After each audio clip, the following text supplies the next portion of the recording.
Bismillahirrahmanirrahim. Assalamualaikum warahmatullahi wabarakatuh. Perkenalkan, nama saya Arif Amrullah Eskom Mkom, dosen S1 Rekayasa Perangkat Lunak dengan bidang keahlian Teknologi Informasi di Direktorat Kampus Purwokerto Universitas Telkom. Pada kesempatan kali ini, izinkan saya mempresentasikan terkait PDD UKT-PT bidang pengajaran untuk sertifikasi dosen gelombang 1 tahun 2025. Deskripsi mata kuliah. Nama mata kuliah Desain dan Pemrograman Web 2, kode mata kuliah SE 213333, jumlah SKS 3, mata kuliah prasyarat Desain dan Pemrograman Web 1, sasaran mahasiswa S1 Rekayasa Perangkat Lunak semester 5, penanggung jawab saya sendiri Arif Amrullah. Kemudian untuk deskripsi mata kuliah, materi kuliah meliputi HTML dan CSS yang merupakan komponen dasar dari halaman web, merupakan dua topik pertama yang dibahas dalam mata ajar ini. Mata kuliah ini kemudian membahas web, desain menggunakan framework, pemrograman dari sisi server akan dibahas dengan menggunakan bahasa pemrograman PHP. Pada akhir perkuliahan, penggunaan framework juga diperkenalkan pada perkuliahan ini. Mata kuliah ini adalah mata kuliah wajib. Capaian pembelajaran lulusan atau CPL pada mata kuliah ini, yang pertama, menguasai konsep teoritis dan mampu menjelaskan konsep dasar ilmu komputer. Kedua, menguasai konsep teoritis dan mampu menjelaskan konsep teknologi komputer. Ketiga, menguasai konsep teoritis dan mampu menerapkan konsep statistik, komputer grafik, dan teori bahasa dan automata. Kemudian untuk capaian PMK ada 4. CPMK 1, mahasiswa mampu memahami dan menerapkan konsep dasar desain dan aplikasi web. CPMK 2, mahasiswa mampu menerapkan pemrograman web dengan database. CPMK 3, mahasiswa mampu menerapkan pemrograman web menggunakan framework. Kemudian CPMK 4, mahasiswa mampu menerapkan teknologi pendukung pemrograman web dan arsitekturnya. Sub CPMK dan bobot penilaian ada 6. Yang pertama, mampu memahami konsep dasar web, HTML, CSS, dan PHP dengan bobot 10%. Kemudian mampu memahami dan menerapkan framework dengan arsitektur MVC dengan bobot 10%. Mampu mengimplementasikan framework Laravel dengan bobot 15%. Kemudian mampu mengimplementasikan VMC dan database dengan bobot 20%. Yang kelima, mampu mengimplementasikan CRUD dengan bobot 25%. Dan yang terakhir, mampu menjelaskan dan mengimplementasikan web, arsitektur, dan tools, hosting, VPS dengan bobot 20%. Sistem penilaian untuk mata kuliah desain dan pemrograman web ada 5. Yang pertama, tugas. Kemudian yang kedua, tugas besar atau project. Ketiga, kuis. Keempat, UTS. Kelima, UAS. Kemudian untuk skala penilaian berdasarkan buku petunjuk institusi, nilai A dengan range nilai di atas 80 dengan poin 4, kemudian nilai AB range nilai 75 sampai 79,99 dengan poin 3,5, nilai B range 65 sampai 74,99 dengan poin 3, nilai BC range 60 sampai 64,99 dengan poin 2,5, nilai C range 50 sampai 59,99 poin 2, kemudian nilai D range 40 sampai 49,99 dengan poin 1. Kemudian nilai E range-nya lebih kecil sama dengan 39,99 dengan poin 0. Kemudian untuk topik perkuliahan ada 9. Yang pertama, konsep dasar web, HTML, CSS, dan PHP. Yang kedua, framework dan arsitektur MVC. Yang ketiga, framework Laravel. Yang keempat, konfigurasi framework, routing, error display, dan debugging. Yang kelima, menggunakan view, controller, model pada framework Laravel. Keenam, integrasi database dengan framework Laravel. Ketujuh, pengoperasian CRUD, file dan aset. 8, memahami session dan cookies. Dan yang terakhir, hosting dan VPS untuk mendukung produksi aplikasi web. Kemudian untuk metode pembelajaran ada dua, yaitu metode tradisional dan metode interaktif. Untuk metode tradisional sendiri ada tiga. Yang pertama adalah ceramah, di mana dosen menyampaikan materi secara verbal kepada mahasiswa, baik di kelas maupun secara online. Yang kedua, diskusi, di mana mahasiswa terlibat dalam percakapan untuk berbagi ide, pendapat, dan pemahaman. Kemudian demonstrasi, di mana dosen menunjukkan atau memperagakan suatu konsep atau prosedur. Kemudian untuk metode interaktif ada tiga. Yang pertama, project based learning, di mana mahasiswa terlibat dalam proyek untuk mengaplikasikan pengetahuan dan keterampilan. Kemudian yang kedua, cooperative learning, di mana dosen memberikan tugas kelompok pada mahasiswa untuk mencapai tujuan bersama. Kemudian yang terakhir, problem based learning, di mana dosen memberikan tugas pada mahasiswa untuk belajar dengan mencoba menyelesaikan masalah nyata. Demikian deskripsi singkat dari saya, semoga dapat memberikan gambaran di bidang pengajaran. Berikut saya tampilkan video pembelajaran desain dan pemrograman web 2 yang dilaksanakan di kelas. Terima kasih, selamat menyaksikan. Baik, kita mulai ya. Bismillahirrahmanirrahim. Assalamualaikum warahmatullahi wabarakatuh. Selamat pagi, salam sejahtera untuk kita semua. Bagaimana kabarnya hari ini? Sehat? Sehat, Pak. Alhamdulillah ya. Kita masih dipertemukan di mata kuliah desain dan pemrograman web 2. Hari ini kita akan membahas terkait dengan framework dan arsitektur MVC. Sebelumnya teman-teman sudah mempelajari pemrograman web menggunakan PHP, tapi masih menggunakan PHP natif ya. Nah, teman-teman sudah jagolah di natif ya.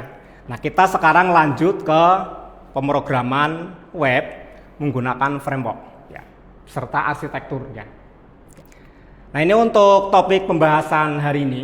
Ya, topik pembahasan hari ini yang pertama itu terkait dengan pengertian dari framework. Kemudian mengapa framework? Ya, kenapa kita harus menggunakan framework? Kemudian framework untuk berbagai kebutuhan. Dan yang terakhir nanti kita akan membahas arsitektur framework. Ya, jadi. Oke, ini ya pengertian framework. Jadi framework merupakan kumpulan kode program ya, kumpulan kode program siap pakai dengan aturan penulisan tertentu yang bertujuan untuk memudahkan serta mempercepat pembuatan aplikasi. Ya. Jadi kalau diartikan framework itu apa? Jadi framework bisa diartikan kerangka kerja. Ya. Kurang lebih seperti itu. Jadi framework itu merupakan kerangka kerja. Jadi mempermudah kita dalam mengembangkan aplikasi. Kemudian PHP framework ini merupakan kerangka kerja ya yang dibuat menggunakan bahasa pemrograman PHP. Sini ada gambaran atau sudah jelas? Sudah jelas, Pak. Atau ada yang mau ditanyakan? Belum ada? Oke, kita lanjut ya. Jadi ini contoh framework PHP yang populer, ya, yang populer dan banyak digunakan. Sudah pernah dengar framework apa saja yang sering digunakan? Laravel, CodeIgniter, apa? Hanya CodeIgniter dan Laravel. Ya. Jadi ini framework ya, framework. Framework ada Laravel, Symfony, Zen, CodeIgniter, PHP. Ini untuk framework PHP yang digunakan untuk membangun aplikasi berbasis website. Kemudian di bahasa pemrograman lain ada tidak kira-kira framework untuk membangun website? Ada. Apa? React, React.js, Vue. Kemudian apa lagi? Express, Django, ya oke. Django bahasa pemrogramannya apa? Python ya.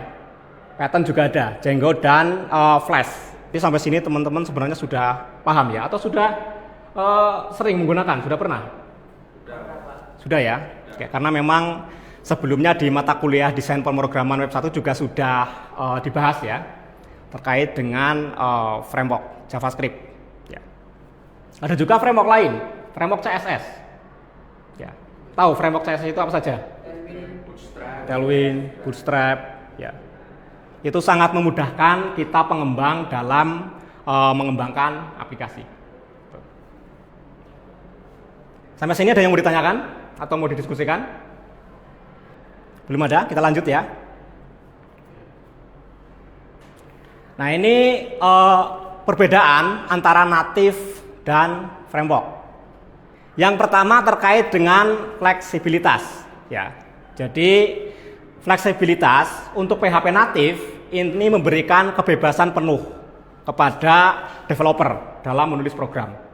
Ya. Kemudian untuk framework memiliki struktur yang sudah ditentukan sehingga developer harus mengikuti aturan dan pola yang sudah ada. Nah, jadi ketika kita menggunakan PHP native, teman-teman kan sudah pernah membuat, itu kita mau membuat dengan gaya apa saja bebas. Ya. Tapi ketika menggunakan framework, itu sudah ada struktur yang kita harus ikuti. Kita tidak bisa semau-mau kita, tetapi itu akan sangat memudahkan. Kemudian yang kedua terkait dengan kecepatan pengembangan. Ya. Untuk PHP native, ini membutuhkan lebih banyak waktu dalam pengembangan karena developer harus menulis semuanya dari awal, dari nol. Kemudian ketika menggunakan framework ini lebih cepat, ya. Karena framework ini sudah menyediakan fitur bawaan dan struktur yang sudah ada. Kemudian yang ketiga, ya, ini struktur, ya, struktur. Dari struktur untuk PHP native, ya, developer memiliki kendali penuh atas struktur proyek. Namun struktur bisa menjadi tidak konsisten jika tidak ada standar. Jadi strukturnya itu bebas. Kita mau membuat model seperti apa, ya. Kemudian ketika menggunakan framework, ya, struktur proyek sering sudah ditentukan, membuat kode lebih rapi dan konsisten. Kalau framework ini semua sudah disiapkan kerangkanya. Kira dapat dipahami? Ada gambaran? Ada yang mau ditanyakan sampai sini? Ya. Kalau kita programmer pakai framework ini bayar nggak? Oke. Kita programmer menggunakan framework. Ini bagus sekali ya. Jadi kadang ketika kita mau mengembangkan sesuatu, kita sudah memikirkan lisensi. Ya. Karena takutnya nanti ketika kita sudah mengembangkan aplikasi sudah jadi, karena ketidaktahuan kita dituntut seperti itu ya. Jadi ketika kita menggunakan framework, ya, framework yang tadi saya tampilkan itu semuanya open source, gratis ya. Jadi tidak berbayar. Oke, kita lanjut. Kemudian mengapa framework? Ya. Jadi framework ini pada awalnya berasal dari kebutuhan programmer untuk mengurangi pembuatan kode yang sama berulang kali. Sebagai contoh, ketika membuat proyek sistem informasi akademik atau SIMAK, ya, tahu ya sistem informasi akademik ya? Tahu karena kita semua sudah menggunakan. Kemudian perlukah menggunakan framework? Kira-kira perlu tidak kita menggunakan framework? Enggak. Tidak perlu. Kenapa? Kalau proyek skalanya kecil ya nggak perlu. Kalau sederhana aja misalkan nggak perlu. Oke, berarti ketika proyeknya kecil tidak perlu menggunakan framework. Bisa diterima ya? Karena framework itu hanya pilihan sebenarnya. Ketika proyeknya kecil, misalkan kita bisa hanya bikin landing page, ya landing page kan satu file misalkan cukup. Ketika kita menggunakan framework, itu bisa jadi akan memperlama atau memperlambat proses pengembangan. Karena kita harus nyiapin library ini, itu dan sebagainya. Kekurangannya framework itu di awal kita harus banyak konfigurasi, banyak yang dikonfigurasi. Ya. Misalkan kebutuhannya kecil, hanya bikin landing page kan sudah satu file selesai. Jadi tidak perlu menggunakan framework ya. Jadi menggunakan framework atau tidak memang nanti balik lagi disesuaikan dengan kebutuhan kita. Ya. Seperti itu. Ada lagi? Sampai sini yang mau ditanyakan? Belum ya? Kita lanjut. Ya, jadi memang bukan hal wajib untuk bisa membuat web. Tapi untuk aplikasi yang besar dan butuh kerjasama tim, framework akan sangat membantu. Kemudian ini ya, framework untuk berbagai kebutuhan. Jadi mayoritas framework juga bagian dari open source ya. Project sehingga bisa kita pakai dengan gratis. Tadi ya yang ditanyakan. Jadi sebagian besar mayoritas framework merupakan bagian atau program open source atau gratis, tidak perlu lisensi. Nah ini beberapa framework ya, framework CSS ada seperti Bootstrap, teman-teman sudah pernah mempraktikkan lah. Yang sering sekali digunakan apa dari sekian contoh? Bootstrap ya, karena memang Bootstrap itu ya di Indonesia populer. Kemudian selain Bootstrap apa? Yang tidak ada di sini? Tailwind ya. Nah itu framework CSS. Enak ya kita menggunakan framework. Kalau kita tidak menggunakan framework, kita mau bikin button misalkan warna hijau, kemudian ada radiusnya, kemudian fontnya warna putih, kita harus mikirin. Nanti marginnya berapa, paddingnya berapa, tapi ketika menggunakan framework, tinggal panggil kelas atau ID-nya saja. Masalah selesai. Kan sangat mudah ya. Tampilan bagus, gratis lagi gitu ya. Kemudian framework PHP, ada CodeIgniter, ini tadi sudah dibahas di awal ya. Kemudian ada framework JavaScript ya, ada Angular, React, ya, Vue dan sebagainya. Ya. Ini dari sekian contoh yang paling sering teman-teman dengar atau yang sudah pernah digunakan apa? React ya. Kemudian Next.js, Express ya. Jadi banyak sekali framework. Nah, bisa jadi dalam satu mata kuliah yang sama, teman-teman menggunakan frameworknya itu beda-beda. Kenapa seperti itu? Selera, ya. Selera, kebutuhan. Karena memang saya lebih senang dengan Angular misalkan, tidak masalah. Saya lebih familiar dengan Vue misalkan, tidak masalah. Karena kan banyak pilihan, tidak harus misalkan pakai Angular dan sebagainya. Gunakan misalkan framework yang buat teman-teman nyaman dan bisa menyelesaikan permasalahan atau pekerjaan teman-teman. Intinya itu ya.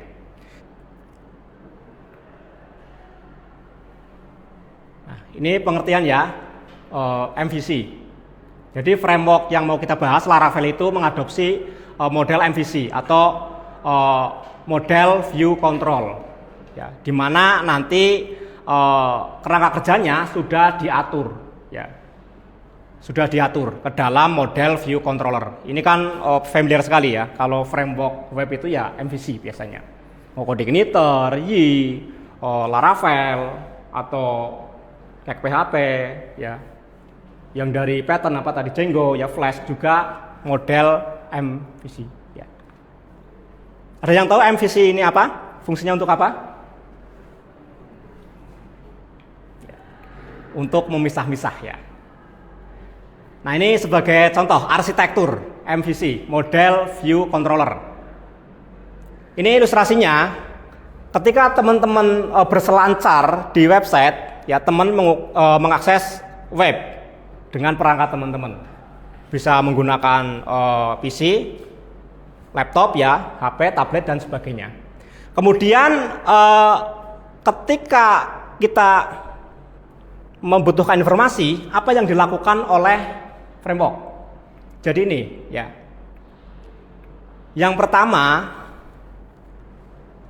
user itu akan mengirimkan permintaan ke controller. Ya, controller. Kalau namanya kan controller, berarti kan mengontrol, ya seperti itu. Yang mengoperasikan, yang menggerakkan. Ini bertanggung jawab untuk menerima input pengguna, memproses, kemudian berinteraksi dengan model untuk mendapatkan data yang diperlukan. Dan memilih view yang sesuai untuk ditampilkan. Jadi yang pertama kali diakses oleh web itu adalah controller. Standarnya seperti itu. Memang sudah dirancang seperti itu. Kalau misalkan saya maunya ke view saja, bagaimana? Bisa atau tidak? Bisa-bisa saja.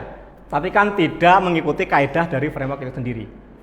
Masa nanti misalkan ada algoritma di view, kan lucu ya. Mending pakai natif saja misalkan seperti itu ya. Jadi di sini tugasnya itu memang bertanggung jawab untuk menerima input pengguna, memproses, mengontrol ya. Algoritma itu nanti semua ada di controller. Kita bikin if, else, switch, case dan sebagainya. Kemudian yang selanjutnya, ketika user sudah mengirim permintaan, controller itu merespon kemudian mengirim permintaan ke model. Misalkan permintaannya adalah menampilkan data dari database, tampilkan data mahasiswa. Oke, diperintah si controller ini memanggil data dari database untuk data mahasiswa, akan dicek ke model. Terus bagaimana model bisa menyajikan informasi yang dibutuhkan? Kan dengan query. Select bintang from tabel mahasiswa, where bla bla bla parameternya jika butuh parameter. Jika tidak ya select from mahasiswa, seperti itu ya. Nanti model ini yang bertanggung jawab untuk mengelola data, berinteraksi dengan database. Jadi gambarannya itu di sini isi algoritmanya, perintah-perintahnya, nanti model itu yang akan berinteraksi dengan database. Query-query itu akan dibuat di model. Query ya, untuk menampilkan data database. Kemudian misalkan permintaan ada diterima, model ternyata ngecek database ada data mahasiswa. Bagaimana?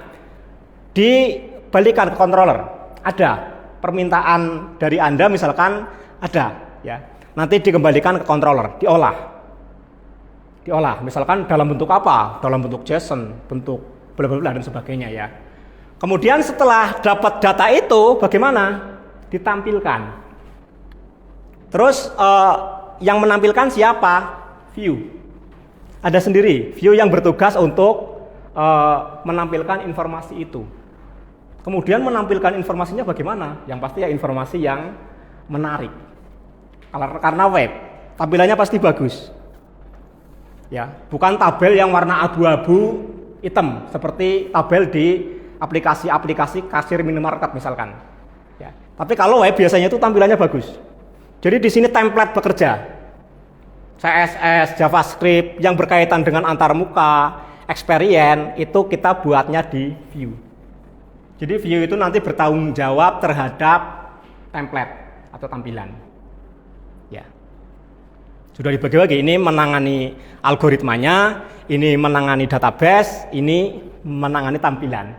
Jadi misalkan bagi-bagi pekerjaan, ya, bagian front end cukup bekerja di view saja. Konsentrasi di view. Mereka buat template di sini. Kemudian misalkan ada 3 orang, yang satu view. Kemudian yang satu bikin algoritmanya di controller. Bikin algoritma if, else dan sebagainya. Kemudian ada misalkan DB engineer ya atau DB administrator yang buat query ada sendiri. Nanti dia bekerja di model. Ya, kurang lebih ini arsitektur dari model view controller. Sampai sini ada yang mau ditanyakan? Ya. Itu kalau API itu termasuk bagaimana? API. Kalau API nanti ya ketika misalnya kita menggunakan API itu nanti masuknya ke controller. Ya. Karena semua proses ya input output itu akan diproses di controller. API itu fungsinya untuk apa? Biasanya kan untuk menampilkan informasi dari pihak ketiga. Misalkan dari aplikasi eksternal. Nah, nanti API itu ditaruh di controller. Kemudian data itu akan diolah. Biasanya API itu format datanya apa? JSON ya. Nah, JSON nanti di sini akan diolah. Kemudian setelah diolah nanti akan dikirim ke view untuk ditampilkan dengan format yang menarik. Ya. Kalau misalkan API-nya di model bisa atau tidak? Bisa-bisa saja, tapi kan harus kerja 2 kali, ke controller dulu terus ngecek model. Ngapain harus ditaruh di model kalau tidak ada interaksi dengan database misalkan. Jadi API itu nanti ditaruhnya di controller. Seperti itu. Kira-kira paham ya? Ada lagi yang mau ditanyakan? Ya. Untuk arsitektur MVC ini berarti konteksnya untuk aplikasi full stack ya? Ya, jadi untuk arsitektur ini memang untuk aplikasi full stack. Ya. Karena kalau misalkan hanya front end saja, itu kan hanya prototype. Biasanya itu hanya localhost, tidak perlu controller dan model. Karena tidak ada algoritma biasanya. Ya. Kalau misalkan hanya front end. Ya. Hanya bermain di view. Front end kan ngomongin front end biasanya ke UI UX. Antar muka pengguna dan experience ya. Jadi kalau hanya front end tidak perlu menggunakan framework. Ya. Tetapi nanti implementasinya ketika ada yang bagian ngerjain front end, pasti kan ada yang ngerjain back end. Nanti kan kembali lagi, mau menggunakan framework atau tidak. Ketika menggunakan framework, nanti ya tinggal diatur saja. Yang bagian front end bekerja di view, yang bagian back end misalkan ya bisa main di controller dan model. Seperti itu. Jelas kira-kira? Jelas. Ada lagi yang mau ditanyakan? Ya. Kalau root gimana, Pak? Kalau root nanti ada sendiri. Jadi ini controller yang umum ya. Kalau root itu nanti ada sendiri. Ada konfigurasi. Itu masuknya nanti ke konfigurasi. Jadi di awal sebelum masuk ke inti project itu ada konfigurasi root. Kemudian ada konfigurasi database. Ada konfigurasi library dan sebagainya. Itu ada di folder terpisah. Ya, tapi sudah disediakan di dalam framework. Jadi memang sebelum masuk ke controller biasanya itu di root sudah diatur ya. Sudah diatur. Tapi memang populernya kan yang dibahas di sini model view control. Karena ini yang akan dinamis, berubah-ubah terus. Kalau seperti root, kemudian library dan sebagainya itu biasanya hanya konfigurasi di awal database. Konfigurasinya itu sedikit. Itu ya. Ada lagi? Belum ya? Oke, kita lanjut. Jadi penerapan desain arsitektur MVC atau model view controller dirancang sedemikian rupa agar tidak saling tercampur antara desain tampilan HTML, CSS, JavaScript dengan logika program atau algoritma program PHP dan MySQL. Nah ini nanti di kelas praktikum ya teman-teman bisa mulai menginstal framework Laravel ya. Nanti ini akan dijelaskan di kelas praktikum. Tapi sebelum masuk ke kelas praktikum nanti teman-teman bisa mencoba-coba ya. Karena mudah. Sekarang belajar itu mudah. Kalau bingung tanya ke paman Google. Selesai ya. Nah, selanjutnya yang ditunggu-tunggu mahasiswa biasanya untuk mengisi waktu libur ya atau waktu luang adalah tugas. Ya. Jadi ini tugas untuk pertemuan hari ini. Tugasnya adalah membuat project menggunakan framework Laravel. Ya, menggunakan framework Laravel versinya terserah, tapi usahakan versi terbaru yang sudah stabil. Kemudian minimal memiliki 6 menu atau 6 fungsi. Dan wajib ada menu registrasi dan login. Ya, misalkan hanya 6 fungsi, 6 menu. Yang 2 itu register dan login, yang 4 bebas. Kemudian studi kasusnya bebas. Jadi nanti studi kasus di mana? Seperti yang sudah saya sampaikan di awal perkuliahan, studi kasus itu teman-teman harus nyari mitra, ya, real ke lapangan, bukan project fiktif. Jadi silahkan nanti cari UMKM atau apapun itu, ya, untuk studi kasusnya. Jadi nanti biar programnya itu bisa lebih bermanfaat, benar-benar nanti menyelesaikan permasalahan. Ya. Selain teman-teman dapat ilmu, nanti paling tidak ada sesuatu yang bermanfaat. Ya. Kemudian untuk proyeknya nanti diupload di GitHub, ya, di GitHub. Kemudian untuk pengumpulan linknya nanti di LMS ya. Kemudian minggu depan wajib sudah ada progres, minimal sudah jadi template. Ya, jadi minggu depan ya, 1 hari sebelum perkuliahan. Jam batas waktu pengumpulannya itu 1 hari sebelum perkuliahan pukul 20.00. Kenapa tidak pukul 23 gitu? Biar saya bisa ngecek ya sebelum jam 12. Kira-kira jelas sampai sini ya? Jelas, Pak. Oke. Jika sudah jelas, alhamdulillah kita masuk ke sesi penutup ya. Untuk perkuliahan hari ini sudah selesai. Mudah-mudahan ada manfaat yang bisa kita ambil dari sharing kita hari ini. Kita bertemu lagi di mata kuliah desain pemrograman web di minggu depan. Saya akhiri, selamat pagi, wassalamualaikum warahmatullahi wabarakatuh. Waalaikumsalam.